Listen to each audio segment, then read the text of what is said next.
people adopt to the environment. Gabrielle Caracciolo, NBC 10 News. Locked up after being arrested twice in the last year for alleged fake payment schemes. Well, now the I-Team uncovers an attempt by a Woonsocket man to get millions from a local real estate company. Here's Brian Crandall. Earlier this month, we reported the arrest of Derek Thompson on accusations of cutting tens of thousands of dollars in bad checks to businesses. Now, we found out not long before that arrest, Thompson filed a court complaint claiming a realtor owes him nearly $3 million. And state police have taken notice.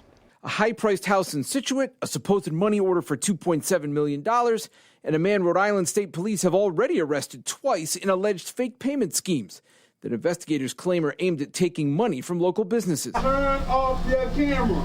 I first reported the arrest of Derek Thompson of Woonsocket and his wife in October. State police accused them of trying to fraudulently get thousands of dollars from the state, a federal COVID loan program, and Cox Communications. Investigators claimed they used fake and forged money orders to get $15,000 out of Cox. At the time, Thompson told me he uses, quote, negotiable instruments for payments.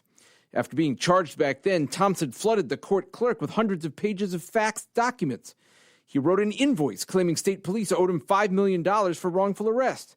He recently sent us invoices for $100,000 as a result of our reporting on that arrest.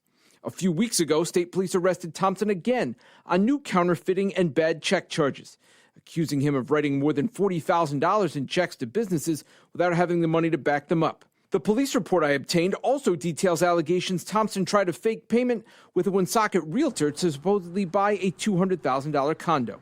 He had a very thick stack of documents with a very suspicious-looking check. What raised red flags for Dwayne Boucher of RE/MAX Premier Properties is Thompson wanted to overpay and get a refund later. So I explained to him that's highly unusual. The deal was nixed. Thompson wanted his supposed payment refunded, though none was ever deposited. And that's when he started getting a little difficult and said, no, I don't want my documents back. I want a certified check for that amount. We said, no. And now we found Thompson filed a court complaint against the Lila Delman Compass Realty in Narragansett around that same time last month. In the filing, Thompson claims that back in 2023, he sent that realtor this money order for about $2.7 million to buy the house in Scituate, which was on the market for half that much. Thompson then wanted that supposed payment back.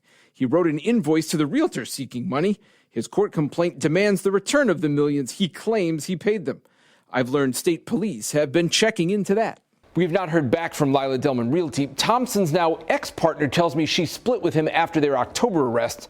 She told me he's a good person and she wishes him the best and is praying for him. I'm Brian Crandall, NBC 10 News.